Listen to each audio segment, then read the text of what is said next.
यानी कि डिजिटल माध्यम से अब शिक्षकों का ट्रांसफर होगा। इससे होगा क्या, ट्रांसपेरेंसी रहेगी। ज्यादा जानकारी के लिए न्यूज 18 संवाददाता रजनीश हमारे साथ जुड़ रहे हैं। रजनीश, देखिए ट्रांसफर पोस्टिंग को लेकर के गाइडलाइन जारी किया गया है, पूरी जानकारी दीजिए। देखिए लक्ष्मी, लगातार बिहार के जो शिक्षक हैं वो इंतजार कर रहे थे और न्यूज 18 पल पल की जानकारी दे रहा था। जो गाइडलाइन जारी होना है इसको लेकर सबसे पहले न्यूज 18 ने जानकारी दी थी और हमारी खबर पर मुहर लग गई है। शिक्षा विभाग के एसीएस एस सिद्धार्थ ने गाइडलाइन जारी कर दिया है। 6 पन्ने का ये गाइडलाइन है जिसमें सॉफ्टवेयर के जरिए कैसे कैसे ट्रांसफर और पोस्टिंग होनी है, ये तमाम जानकारियां दी गई है। इसके साथ साथ जो ट्रांसफर के लिए आवेदन आए हैं उसकी स्क्रूटनी के लिए 16 सदस्यीय अधिकारियों को प्रतिनियुक्त किया गया है, जिनको ये जवाबदेही दी गई है कि फेज वाइज ट्रांसफर होना है।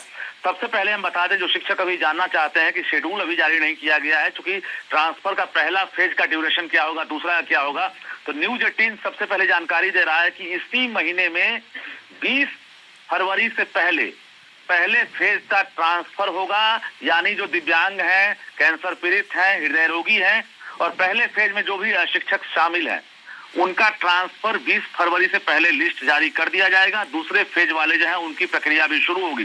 तो कुल मिलाकर 31 मार्च तक का ये टारगेट रखा गया है और 31 मार्च तक अगर ट्रांसफर संभव हो जाता है तो निश्चित रूप से मैट्रिक और इंटर के जो इम्तिहान है वो भी खत्म हो जाएंगे और रिजल्ट की बारी रहेगी। रिजल्ट के बाद कहा जाए तो ट्रांसफर भी खत्म हो जाएगा और उसके बाद जो है शिक्षकों की नई स्कूल में पोस्टिंग होगी। एक बड़ा बदलाव किया गया है, जो 10 एप्लीकेशन में जो ऑप्शन मांगे गए थे, शिक्षा विभाग ने नए गाइडलाइन में ये कह दिया है कि अब उस 10 ऑप्शन के बाहर हम शिक्षक को नहीं भेजेंगे। अगर वहां रिक्तियां नहीं होंगी तो शिक्षक जो जहां है वहीं रह जाएंगे, फिर से उनसे दोबारा आवेदन लिया जाएगा। लेकिन जो 10 ऑप्शन है, अगर वहां विषयवार रिक्तियां हैं तो उनको चॉइस पोस्टिंग दिया जाएगा। तो कुल मिलाकर इसकी शुरुआत हो गई है और अब रैंडमली जो एक तरह से कहा जाए सॉफ्टवेयर के जरिए पोस्टिंग होनी है वो सिस्टम नहीं है। अब जिला शिक्षा पदाधिकारी को अधिकार दिया गया है और जैसे ही वहां से प्रदर्शित होगा स्क्रीन के जरिए तमाम चीजें, जिला शिक्षा पदाधिकारी वहां से ओके दबाएंगे और उसके ओटीपी के जरिए तमाम शिक्षकों का ट्रांसफर होगा। शिक्षा विभाग के एसीएस ने एक बड़ा टारगेट रखा है सिद्धार्थ, और उस टारगेट को उन्होंने हर हाल में कहा है कि 31 मार्च तक हम फुलफिल करेंगे, जिसको लेकर 1,90,000 शिक्षक इंतजार में है, जिसमें तमाम जो महिला टीचर जो 400 किलोमीटर 300 किलोमीटर दूर पोस्टिंग उनकी है, सक्षमता वाले हों या बीपीएससी वाले हों, वो प्रभावित हो रहे हैं। तो कहीं ना कहीं बड़ी सौगात बिहार सरकार इस साल देने वाली है और सबसे बड़ी सौगात यही है कि ट्रांसफर की सौगात मिलने वाली है। दूसरी बड़ी खबर यह है कि प्रोबेशन का जो पीरियड है वो भी 1 साल राज्य सरकार ने घोषणा कर दी है। यानी अब इसके बाद जो नई बहाली होगी उन्हें भी अब लंबा इंतजार नहीं करना पड़ेगा। टीआरई 3 वाले हों या टीआरई 4 वाले हों या अन्य आयोग से बहाल जो कर्मी है उनके लिए। लक्ष्मी, बिल्कुल रजनीश, तो ये बहुत बड़ी खुशखबरी है शिक्षकों के लिए। बहुत धन्यवाद आपका इन तमाम जानकारियों के लिए। तो ट्रांसफर पोस्टिंग को अब डिजिटल किया गया है जिससे कि पारदर्शी रहे प्रक्रिया।